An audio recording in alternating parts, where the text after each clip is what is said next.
नमस्कार भक्तों, आपका एक बार फिर से स्वागत है हमारे चैनल भक्ति की शक्ति में। आज के इस वीडियो में हम आपको बताएंगे कि भगवान श्री राम ने बताया था कि मृत्यु के बाद आत्मा 13 दिन तक घर में क्यों रहती है। एक बार की बात है, प्रभु श्री राम और माता सीता चित्रकूट धाम में विहार कर रहे थे। शांत पवित्र वातावरण में दोनों विश्राम कर रहे थे। तभी माता सीता के मन में एक अत्यंत जिज्ञासु प्रश्न उदित हुआ। वे विनम्रता से प्रभु श्री राम से पूछ बैठी, नाथ, क्या मैं आपसे एक प्रश्न पूछ सकती हूँ? भगवान श्री राम ने मुस्कुराते हुए कहा, देवी, आपके मन में जो भी प्रश्न हो निसंकोच होकर पूछिए। माता सीता ने कहा, प्रभु, मैं जानना चाहती हूँ कि जब किसी प्राणी की मृत्यु हो जाती है तो ऐसा क्यों कहा जाता है कि उसकी आत्मा 13 दिनों तक अपने घर और इस संसार में बनी रहती है। क्या यह सत्य है? यदि हाँ, तो ऐसा क्यों होता है? वह आत्मा इन दिनों में क्या अनुभव करती है? क्या वह अपने स्नेहीजनों को देख सकती है? भगवान श्री राम गंभीर हो गए। उन्होंने कहा, हे जानकी, आपने जो प्रश्न पूछा है वह केवल आपका नहीं, यह प्रश्न इस समस्त संसार के मार्गदर्शन देने वाला है। इस विषय को जानना सभी के लिए आवश्यक है, क्योंकि जीवन और मृत्यु के रहस्य से अनभिज्ञ रहना अज्ञान के अंधकार में भटकने जैसा है। मैं इस रहस्य को आपसे अवश्य साझा करूंगा, लेकिन उससे पहले जो भी इस दिव्य संवाद को सुन रहे हैं उनसे मेरी प्रार्थना है कि इस ज्ञान को केवल अपने तक सीमित न रखें। इसे अपने परिवार और मित्रों के साथ साझा करें, ताकि सबका कल्याण हो, सबको जीवन और मृत्यु के रहस्यों की सही जानकारी मिल सके।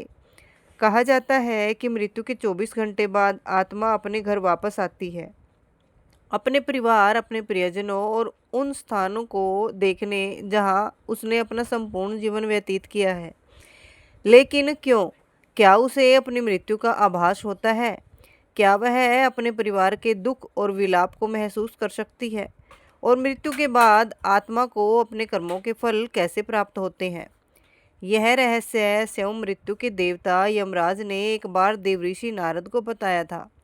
यमलोक के अधिपति यमराज ने बताया कि आत्मा का यह सफर केवल शारीरिक मृत्यु का अंत नहीं, बल्कि एक नए प्रारंभ की ओर बढ़ने की प्रक्रिया होती है।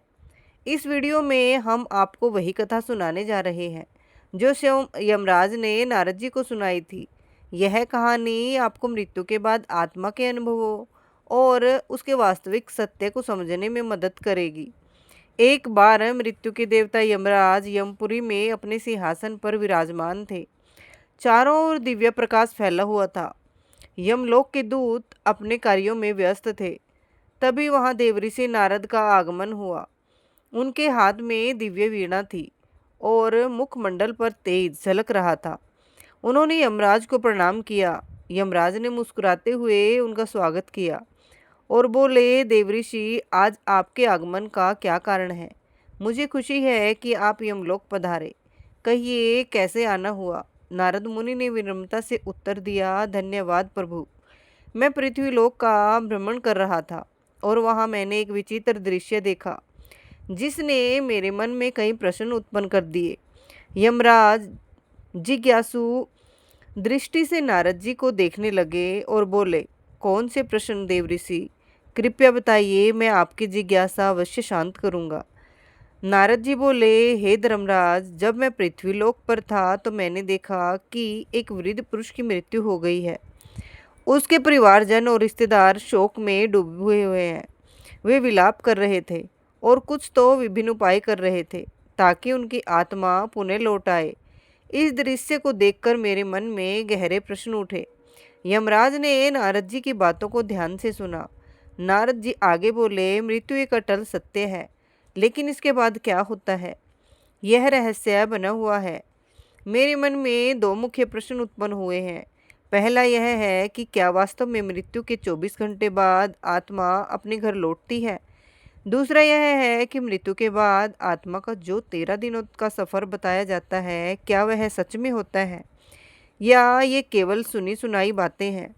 नारद जी जिज्ञासा अत्यंत महत्वपूर्ण थी, यमराज कुछ क्षण चुप रहे और फिर उन्होंने गहरी सांस लेते हुए कहा, देव ऋषि, ये एक गंभीर प्रश्न है और इसका उत्तर प्रत्येक मनुष्य को अवश्य जानना चाहिए। मैं तुम्हें इस रहस्य की पूरी कथा सुनाता हूँ, जिसे समझने से हर जीव मृत्यु के वास्तविक स्वरूप को जान सकेगा। यमराज कहानी शुरू करते हैं। बहुत समय पहले की बात है। एक गांव का एक युवा जिसका नाम आलोक था, बचपन से ही धार्मिक प्रवृत्ति का था। वह प्रतिदिन तुलसी में जल चढ़ाता, सुबह शाम पूजा पाठ करता और सदा ईश्वर का स्मरण करता। उसके परिवार में उसके पिता, पत्नी और एक छोटा सा बच्चा था। माँ का देहांत कई वर्षों पहले हो चुका था और अब उसके पिता भी लंबे समय से बीमार चल रहे थे। समय बीतता गया और एक दिन उसके पिता ने भी इस संसार को छोड़ दिया। यह घटना आलोक के लिए असहनीय थी। उसने अपने पिता का विधिपूर्वक अंतिम संस्कार किया, लेकिन उसके मन में अनेकों प्रश्न उमड़ने लगे। मृत्यु के बाद आत्मा क्या होता है? क्या आत्मा वास्तव में घर लौटती है? यदि हाँ, तो क्यों? इन प्रश्नों के उत्तर खोजने के लिए वह एक आध्यात्मिक यात्रा पर निकल पड़ा। कई गांवों और जंगलों से होते हुए अंत में वह एक आश्रम पहुंचा, जहां एक तेजस्वी संत ध्यानमग्न थे। आलोक ने उनके चरणों में गिरकर पूछा, गुरुदेव, मृत्यु के बाद आत्मा का क्या होता है? क्या यह सच है कि मृत्यु के 24 घंटे बाद आत्मा अपने घर लौटती है? संत मुस्कुराए और बोले, बेटा, यदि तुम इस रहस्य को सच में समझना चाहते हो तो तुम्हें इस जंगल में और आगे बढ़ना होगा। वहां तुम्हारे सभी प्रश्नों के उत्तर तुम्हारा इंतजार कर रहे हैं। आलोक ने श्रद्धा से सिर झुकाया और कहा, गुरुदेव, मैं यह यात्रा करने के लिए तैयार हूँ। कृपया मुझे मार्ग दिखाइए।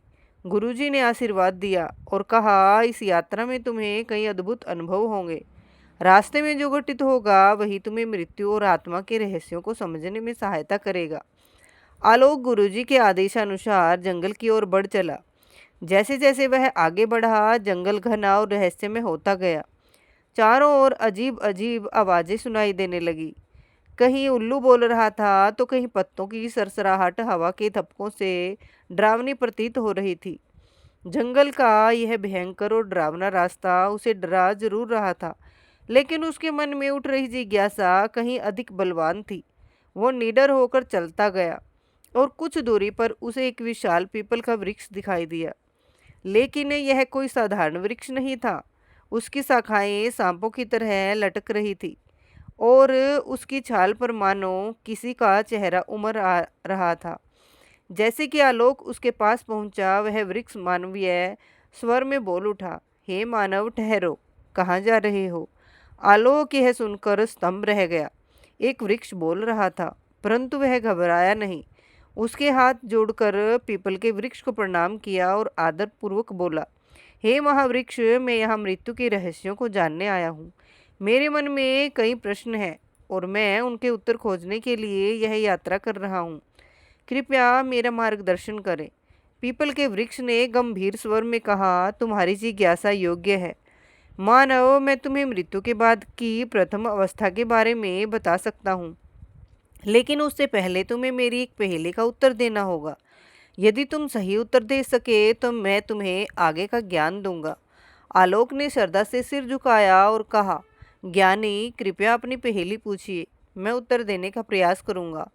पीपल का वृक्ष थोड़ा मुस्कुराया और बोला, सुनो, यह पहेली तुम्हारे ही जीवन से जुड़ी है। जब जीवित होता हूँ तब काला होता हूँ, मरने के बाद मैं लाल हो जाता हूँ। मुझे जितना जलाओगे मैं उतना ही बिखरता जाऊंगा। बताओ मैं कौन हूँ? आलोक ने ध्यानपूर्वक सुना और सोच में पड़ गया। यह पहेली साधारण नहीं थी।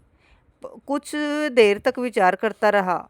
उसके मन में कई वस्तुओं के विचार आए, लेकिन फिर अचानक उसका ध्यान एक वस्तु की ओर गया, जिसका प्रयोग वह प्रतिदिन अपने घर के हवन और पूजा में करता था।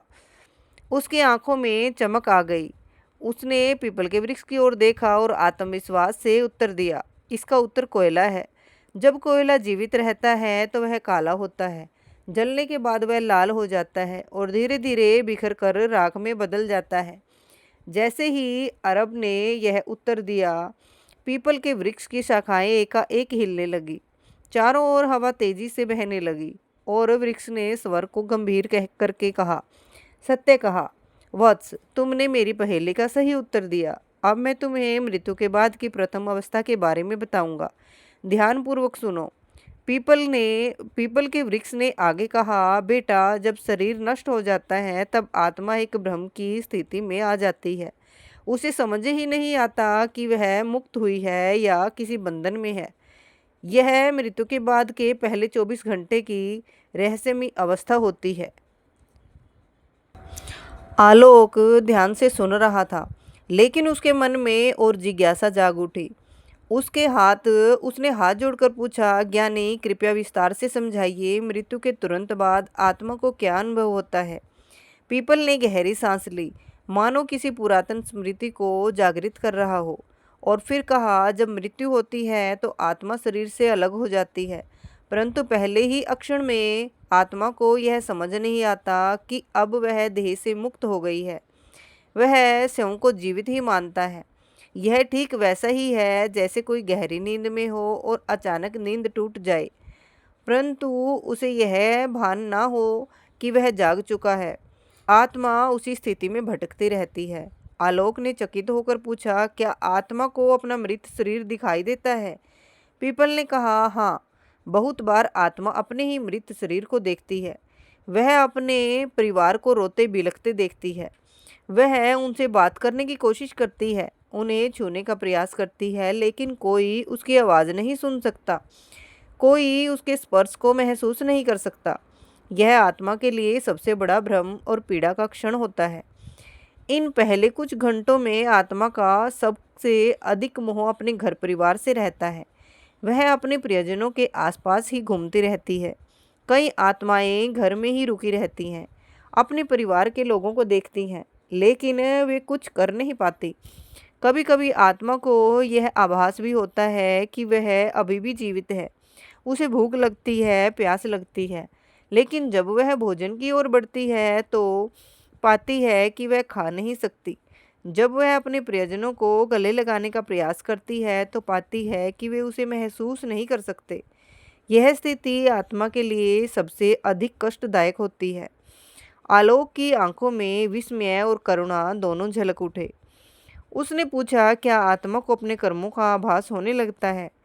पीपल का स्वर और गंभीर हो गया और उसने आगे कहा, हाँ, जैसे जैसे समय बीतता है आत्मा को धीरे धीरे अपने कर्मों का आभास होने लगता है।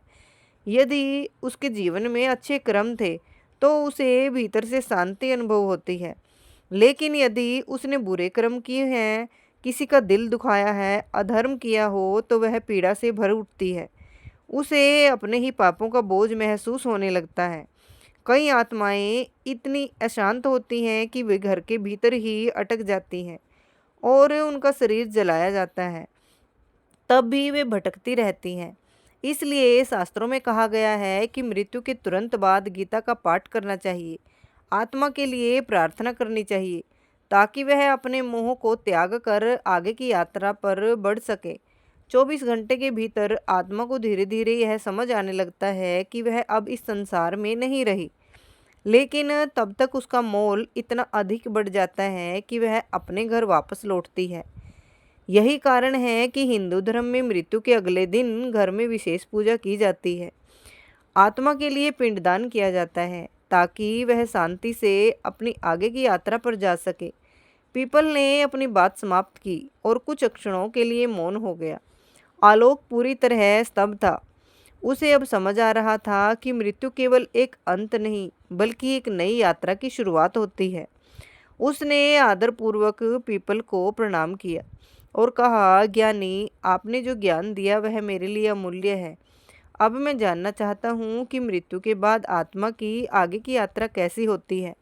कृपया मुझे आगे का मार्गदर्शन दे। पीपल ने मुस्कुराकर कहा, वत्स, यदि तुम सच में मृत्यु का रहस्य समझना चाहते हो तो तुम्हें और आगे जाना होगा। वहाँ तुम्हें और भी गहरी सत्य का ज्ञान होगा। आलोक ने सिर झुकाया और आलोक अपनी यात्रा में आगे बढ़ता गया। जंगल गहरा होता जा रहा था। पक्षियों की आवाज़ें धीरे धीरे कम होती जा रही थी और चारों ओर एक रहस्यमय शांति छा गई थी। तभी उसे एक विशाल काले रंग का कौवा दिखाई दिया।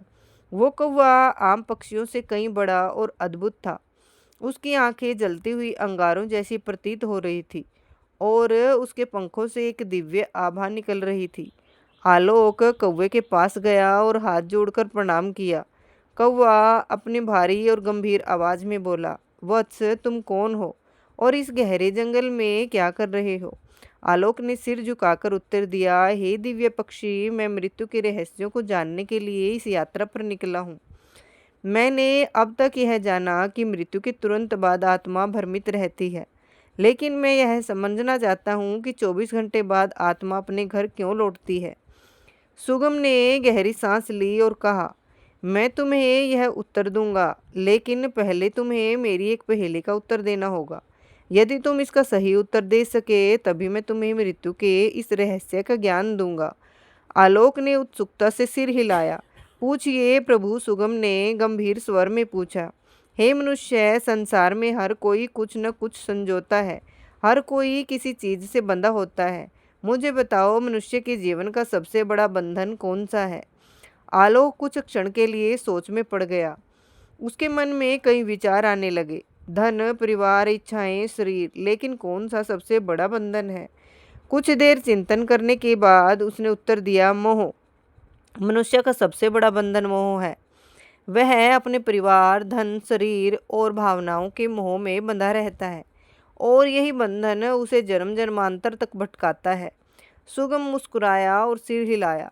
तुमने बिल्कुल सही उत्तर दिया वत्स। अब मैं तुम्हें मृत्यु के 24 घंटे बाद आत्मा के घर लौटने का रहस्य समझाऊंगा। और सुगम ने आसमान की ओर देखा और गहरी आवाज में कहा, मृत्यु के बाद जब आत्मा शरीर छोड़ती है तो वह कुछ क्षणों तक मुक्त महसूस करती है, लेकिन जैसे जैसे समय बीतता है उसके भीतर एक हलचल शुरू हो जाती है। यह हलचल उसके मन के कारण होती है। आत्मा को अपने घर, अपने परिवार, अपने प्रियजनों की याद सताने लगती है। आलोक ध्यान से सुन रहा था। सुगम ने आगे कहा, जब शरीर जलता है तो आत्मा वहां से अलग हो जाती है, लेकिन उसका मोह समाप्त नहीं होता। वह अपने प्रियजनों को रोते हुए देखती है, अपने घर में अपने बच्चों और पत्नी को अकेला महसूस करती है। उसे लगता है कि वह अभी भी उसके पास जा सकती है, उन्हें सांत्वना दे सकती है, लेकिन जैसे ही वह कोशिश करती है उसे एहसास होता है कि कोई उसे देख नहीं सकता, कोई उसे सुन नहीं सकता। आलोक ने आश्चर्य से पूछा, तो क्या आत्मा दुखी होती है? सुगम गंभीर स्वर में बोला, हाँ, आत्मा बहुत दुखी होती है। वह अपने प्रियजनों को पुकारती है, अपने बच्चे के सिर पर हाथ फेरना चाहती है, अपने घर में घूमना चाहती है, लेकिन वह केवल एक छाया बनकर रह जाती है। यह उसकी सबसे बड़ी पीड़ा होती है। यही कारण है कि हिंदू धर्म में मृत्यु के बाद विशेष कर्म कांड किए जाते हैं। जब परिवार जन्म गीता का पाठ करते हैं, दीप जलाते हैं और आत्मा की शांति के लिए पिंडदान करते हैं, तब आत्मा को धीरे धीरे इस संसार से मुक्त होने में सहायता मिलती है। आलोक की आंखें नम हो गई। उसने धीमे स्वर में पूछा, तो क्या आत्मा हमेशा के लिए अपने घर ही रहती है? सुगम ने उत्तर दिया, नहीं, लेकिन जो आत्माएं अपने जीवन में बहुत अधिक मोह में बंधी रहती हैं, वे अधिक समय तक भटकती रहती हैं। वे अपने परिवार, अपनी इच्छाओं, अपने अधूरे कार्यों को लेकर परेशान रहती हैं। उन्हें ये स्वीकार करने में समय लगता है कि अब वे इस संसार का हिस्सा नहीं रही। यही कारण है कि मृत्यु के बाद परिवार को आत्मा की शांति के लिए कर्मकांड करने चाहिए, ताकि आत्मा इस मोह से मुक्त हो सके और अपनी आगे की यात्रा कर सके। सुगम ने आलोक को कहा, और देखा, अब तुम जान चुके हो कि आत्मा मृत्यु के 24 घंटे बाद अपने घर क्यों लौटती है। यह मोह की आत्मा को खींच कर वापस ले जाता है, लेकिन अब तुम्हें आगे की यात्रा करनी होगी, क्योंकि अभी भी बहुत से रहस्य बाकी हैं। आलोक ने सुगम के चरणों में सिर झुकाया और कहा, हे दिव्य पक्षी, आपने मुझे अनमोल ज्ञान दिया। अब मैं जानना चाहता हूँ कि जब आत्मा मोह से मुक्त हो जाती है तब उसकी आगे की यात्रा कैसी होती है। सुगम ने गंभीर स्वर में कहा, वत्स, यदि तुम सच में जानना चाहते हो तो तुम्हें अपनी यात्रा जारी रखनी होगी। आगे तुम्हें और भी गूढ़ रहस्य ज्ञात होंगे। जाओ और आगे बढ़ो। आलोक ने सिर झुकाया और अब अपनी यात्रा के तीसरे पड़ाव पर पहुंच चुका था। जंगल का घनत्व थोड़ा कम होने लगा और वातावरण में एक अलौकिक शांति थी। पक्षियों का मधुर गान, मंद मंद बहती हवा और चारों ओर हरी भरी भूमि, यह स्थान किसी दिव्यलोक का आभास करा रहा था। तभी उसकी दृष्टि सामने खड़ी एक अद्भुत गौ माता पर पड़ी। यह कोई साधारण गौ माता नहीं थी। इसके शरीर से एक दिव्य प्रकाश निकल रहा था और इसकी आंखों में गहरी करुणा तथा ज्ञान की झलक थी। आलोक ने श्रद्धा से झुककर गोमाता को प्रणाम किया। गोमाता ने स्नेह से उसे देखा और कहा, वत्स, मैं जानती हूँ कि तुम मृत्यु के रहस्यों को जानने के लिए इस यात्रा पर निकले हो। मैं तुम्हें आगे का ज्ञान दूंगी, लेकिन पहले तुम्हें मेरी एक पहेली का उत्तर देना होगा। आलोक ने श्रद्धा से सिर झुकाया और कहा, हे माँ, कृपया मुझे पूछिए, आप कौन सी पहेली पूछना चाहती हैं? गौ माता ने मधुर किंतु गंभीर स्वर में पूछा। मनुष्य अपने जीवन में कई चीज़ों को संजोता है, धन, परिवार, प्रतिष्ठा, ज्ञान, लेकिन बताओ उसके लिए सबसे महत्वपूर्ण संपत्ति कौन सी है, जो मृत्यु के बाद भी उसके साथ जाती है? आलोक गहरे चिंतन में पड़ गया। वह सोचने लगा, धन तो यहीं छूट जाता है, परिवार भी पीछे रह जाता है, प्रतिष्ठा भी मिट जाती है, तो फिर कौन सी चीज़ है मनुष्य के साथ जाती है? कुछ क्षण विचार करने के बाद उसने उत्तर दिया, कर्म। मनुष्य के कर्म ही उसकी सबसे बड़ी संपत्ति होती है। धन, परिवार और प्रतिष्ठा सब यहीं छूट जाते हैं, लेकिन अच्छे या बुरे कर्म उसकी आत्मा के साथ जाते हैं और उसकी आगे की यात्रा तय करते हैं। गौ माता मुस्कुराई और सिर हिलाया। तुमने सही उत्तर दिया वत्स। मैं तुम्हें मृत्यु के तीसरे चरण का रहस्य बताऊंगी। गौ माता ने अपनी आंखें बंद की और उनके चारों ओर एक दिव्य आभा फैल गई। उन्होंने गहरे स्वर में कहना शुरू किया, जब आत्मा मृत्यु के बाद अपने मोह से मुक्त हो जाती है, तब उसका सामना अपने कर्मों से होता है। आत्मा को अपने संपूर्ण जीवन का प्रतिबिंब दिखाई देता है। उसने जो अच्छे कर्म किए होते हैं वे उसे प्रकाश की ओर ले जाते हैं, और जो बुरे कर्म किए होते हैं वे उसे अंधकार की ओर धकेलते हैं। आलोक ध्यानपूर्वक सुन रहा था। गौ माता ने आगे कहा, यदि आत्मा ने जीवन भर अच्छे कर्म किए हैं, दान, गौ सेवा, भजन, सत्संग, दूसरों की सेवा, तो वह जल्दी ही स्वर्ग की ओर बढ़ती है। वहाँ उसे दिव्य सुख मिलता है, जहाँ ना पीड़ा होती है ना दुख। लेकिन यदि उसने पाप किए हैं, अत्याचार, किसी के साथ छल, क्रोध, अहंकार, हिंसा, तो उसे यमलोक में जाना पड़ता है, जहाँ उसके कर्मों के अनुसार उसे दंड भोगना पड़ता है। आलोक ने प्रश्न किया, हे माता, क्या मनुष्य अपने कर्मों को बदल सकता है? क्या मृत्यु के बाद उसका भाग्य तय हो जाता है? गौ माता ने गंभीर स्वर में उत्तर दिया, नहीं वत्स, मनुष्य जब तक जीवित है तब तक अपने कर्मों को सुधार सकता है। वह पुण्य कमा सकता है, धर्म के मार्ग पर चल सकता है और अपनी आत्मा को शुद्ध कर सकता है। लेकिन मृत्यु के बाद उसे वही भोगना पड़ता है जो उसने संचित किया है। इसलिए हिंदू धर्म में गौ सेवादान, भजन, कीर्तन और सत्संग का बहुत बड़ा महत्व है। जब मनुष्य गौ माता की सेवा करता है तो वह अपने पापों का नाश करता है। गाय केवल एक पशु नहीं, यह स्वयं धर्म का प्रतीक है। इसके स्पर्श से ही पाप नष्ट हो जाते हैं और इसकी सेवा करने से पुण्य संचित होते हैं। गौ माता ने आगे समझाया, वत्स, जब आत्मा अपने कर्मों का लेखा जोखा देखती है, तब उसे पता चलता है कि उसके जीवन में क्या अर्जित किया। जो पवित्र आत्माएं होती हैं वे आनंद से आगे बढ़ती हैं, लेकिन जो पापी आत्माएं होती हैं वे भय से कांपती हैं। वे सोचती हैं कि यदि उन्हें दूसरा जन्म मिले तो वे अपने जन्म को सुधार लेंगी, लेकिन तब तक बहुत देर हो चुकी होती है। आलोक की आंखों में चिंता झलकने लगी। उसने श्रद्धा से कहा, हे गौ माता, आपने मुझे एक बहुत बड़ा ज्ञान दिया है। अब मैं अपने कर्मों पर और ध्यान दूंगा, ताकि जब मेरी मृत्यु हो तो मुझे यमलोक में ना जाना पड़े। गौ माता ने आशीर्वाद दिया और कहा, वत्स, तुम्हारी यात्रा अभी समाप्त नहीं हुई है, आगे तुम्हें और भी रहस्य जानने हैं। जाओ और अपनी यात्रा जारी रखो। आलोक ने गौ माता के चरणों में सिर झुकाया और फिर अपनी यात्रा के अगले चरण की ओर बढ़ चला। आलोक की यात्रा अपने अंतिम पड़ाव की ओर बढ़ रही थी। वह चलते चलते एक विशाल नदी के किनारे आ पहुंचा। यह कोई साधारण नदी नहीं थी। इसका जल कहीं शीतल और निर्मल दिख रहा था, तो कहीं रक्त और अग्नि की लपटों से भरा हुआ प्रतीत हो रहा था। नदी के किनारे एक दिव्य देवी प्रकट हुई। उनके तेज से पूरा वातावरण आलोकित हो उठा। वे सौम्य किंतु प्रभावशाली थी, मानो साक्षात ज्ञान और शुद्धता की मूर्ति हो। लेकिन आलोक ने श्रद्धा से झुककर उन्हें प्रणाम किया। देवी मुस्कुराई और मधुर स्वर में बोली, वत्स, मैं जानती हूँ तुम मृत्यु के रहस्य को समझने के लिए इस कठिन यात्रा पर आए हो। मैं तुम्हें वैतरणी नदी का रहस्य बताऊंगी, लेकिन पहले तुम्हें मेरी एक पहेली का उत्तर देना होगा। आलोक ने सिर झुकाया और कहा, हे माँ, कृपया पूछिए। देवी ने गंभीर स्वर से में पूछा, बताओ वत्स, इस संसार में मनुष्य का सबसे बड़ा भ्रम क्या है? आलोक कुछ क्षण सोचता रहा, फिर उसने उत्तर दिया, माँ, मनुष्य का सबसे बड़ा भ्रम यह है कि वह सोचता है कि यह शरीर और यह संसार स्थायी है। वह मृत्यु को भूलकर सांसारिक मोह में डूबा रहता है। लेकिन जब मृत्यु का समय आता है तब उसे समझ में आता है कि यह सब नश्वर है, केवल आत्मा अमर है। देवी मुस्कुराई और कहा, वत्स, तुमने सत्य को पहचान लिया। अब मैं तुम्हें वैतरणी नदी के रहस्य का ज्ञान दूंगी। देवी ने समझाया, वत्स, ये त्रिवेणी नदी है।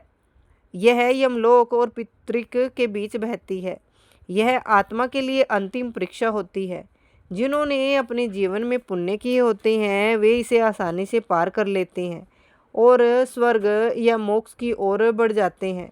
लेकिन जिन्होंने पाप और अधर्म किया होता है उनके लिए ये नदी अग्नि और रक्त से भरी हुई प्रतीत होती है। वे इसमें फंस जाते हैं और झटपटाते रहते हैं। आलोक भय और विस्मय से यह दृश्य देख रहा था। उसने प्रश्न किया, माँ, आत्मा के लिए यह नदी इतनी महत्वपूर्ण क्यों है? देवी ने उत्तर दिया, वत्स, यह नदी आत्मा की अंतिम परीक्षा है। यह उसके जीवन के कर्मों का प्रतिबिंब है। जिन्होंने गौ सेवा, दान, पुण्य और धर्म का पालन किया उनके लिए ये नदी निर्मल जल की धारा बन जाती है। वे इसे पार कर मोक्ष या स्वर्ग की ओर बढ़ते हैं। लेकिन जिन्होंने अधर्म, पाप और अन्याय, उनके लिए यह नदी एक भयंकर यातना का स्थान बन जाती है।